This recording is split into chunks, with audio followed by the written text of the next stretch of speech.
ہلیں گے نہیں اللہ کے سامنے سے۔ ہم کہتے ہیں نا تو ہل کے بخا، ہم کہتے ہیں نا اپنا روب اگلے پہ جماتے ہیں، تو اللہ کے نبی صلی اللہ علیہ وسلم فرماتے ہیں کہ قیامت کا دن ہوگا، یاد رکھیے، پہلا سور پھونکا جائے گا، ساری دنیا تباہ ہو جائے گی، پھر سور پھونکا جائے گا، ثم نفخ فیہ اخری فاذا ھم قیام ینظرون، سارے لوگ قبروں سے بھی اٹھ جائیں گے، ابتدائی کائنات سے لے کر آج تک جتنے بھی فوت ہوئے سارے کھڑے ہو جائیں گے، اللہ کے دربار میں جائیں گے۔ جب ہم کہتے ہیں نا مالک یوم الدین، بدلے کے دن کا تو اللہ مالک ہے، یہ بدلے کے دن کی بات ہے جس بارے میں آپ نے سنا ہے، جس کے بارے میں سبعۃ یظلھم اللہ یوم لا ظل الا ظلہ، اس دن اللہ کے عرش کا سایہ ہی ہوگا، کسی اور کا سایہ نہیں ہوگا۔ وہاں پہ بات ہے ابن آدم کے قدم نہیں ہلیں گے جب تک 5 چیزوں کا جواب نہیں دے دیتا۔ نمبر 1، عن عمرہ فیما افناہ، اپنی عمر 40 50 60 70 سال گزار کے کہاں پہ لگا کے آئے ہو۔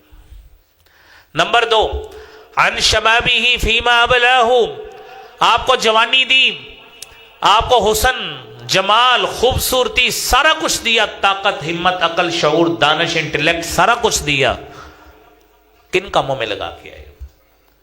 کہاں پہ جوانی گزاری؟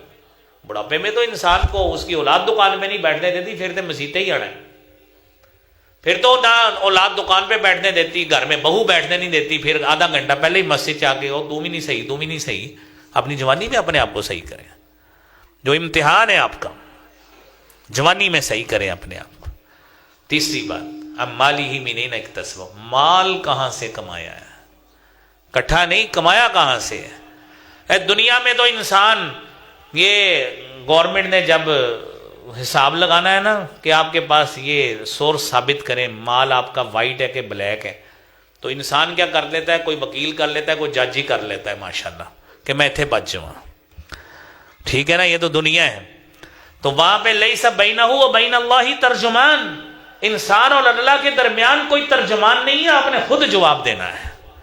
مال کہاں سے کمایا ہے، کتنے لوگوں کو دھوکہ دے کے جھوٹ بول کے ناجائز منافع خوری کی تھی، اور نمبر 4 مال خرچ کہاں پہ کیا تھا، اور نمبر 5 جو علم تھا عمل کتنا کیا۔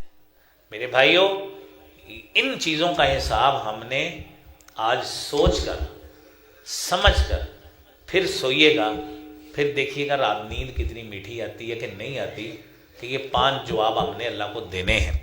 اللہ کریم اپنی رحمت کے ساتھ ہمیں ان باتوں کو تیار کرنے اور اس کے مطابق عمل کرنے کی توفیق عطا فرمائے۔